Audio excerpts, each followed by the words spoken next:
It's not retro like a Challenger. It's not forgettably like every other car, It's the uniquely American Dodge Charger. We got it in the RT trim. That means we got a Hemi. Let's take a ride in this 2012 American Beast and check the tech. Doing that next.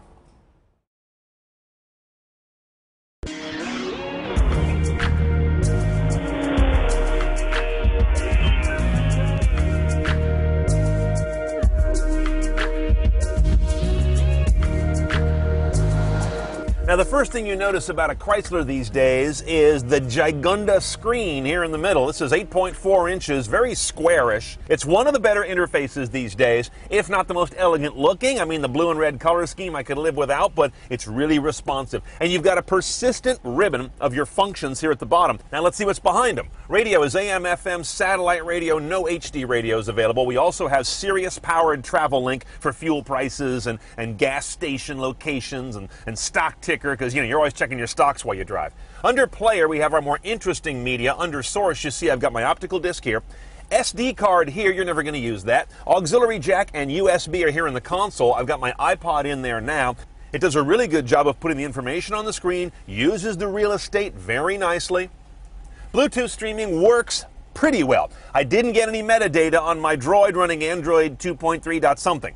I also had very intermittent transport controls. That's one of those things where they say check our Bluetooth site, and I don't care. I'm not going to go buy a phone based on my car, and I'm not going to buy a car based on my phone. And of course we have Bluetooth streaming, Bluetooth hands-free calling, phone book transfer. That's all pretty much the price of admission on cars today. And of course these Chrysler products have a pretty good incoming text message display. You can have them read to you if you're driving, read them if you're stopped, and you've got this new message area to send out some canned messages without too much distraction. Hey dog, looking for half a kilo. Hook me up.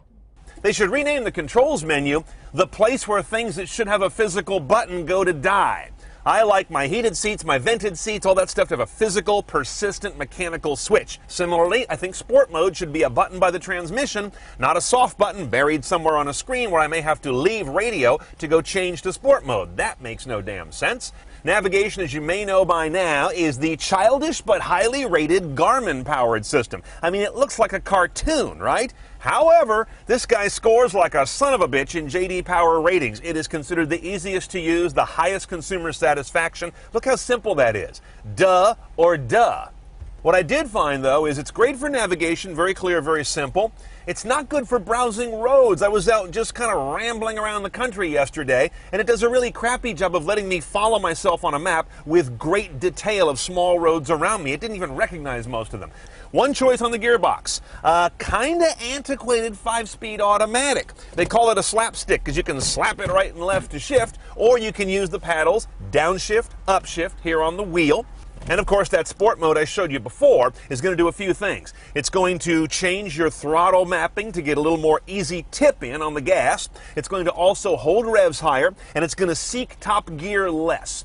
Now our high trim car has blind spot detection, cross traffic alert when you're backing out to traffic and going to get T-boned. We have forward collision warning at 2 different levels of sensitivity, and adaptive cruise control, so the car will maintain a gap and not just a speed when you're in cruise mode. This car has smart beam headlights. That means they try to always be on high beam. When they detect oncoming lights, it will tailor down the intensity and the beam pattern to pull it down toward a low beam.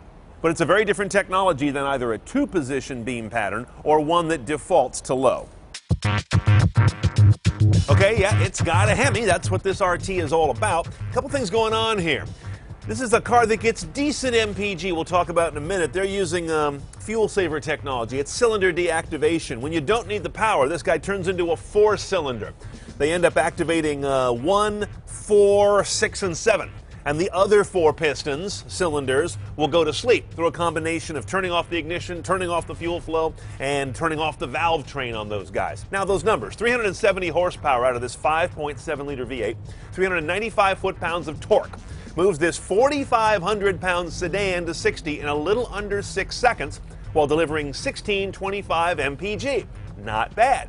1523, though, if you get all-wheel drive. Get the rear-wheel drive. Be an American, not a communist.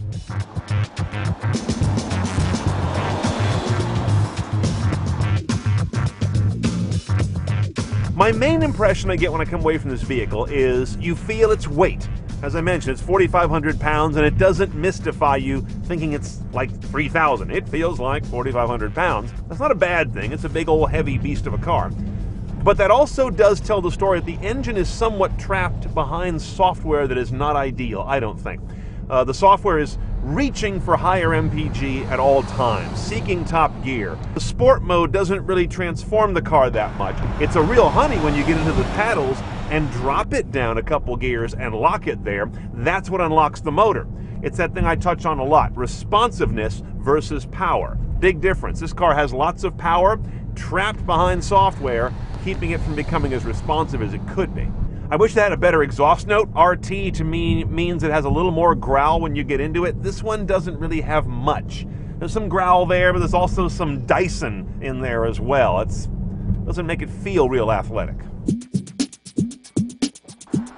Okay, let's price this Charger and do it CNET style. The RT starts at about $31, but it's missing too many of the tech toys, and most of the good stuff comes in trim level upgrades. So go all the way to the top, to the RT Max. That's going to add some $6,000 to the price. Now we're pushing $38, but you get all the goodies then, and most of them I like.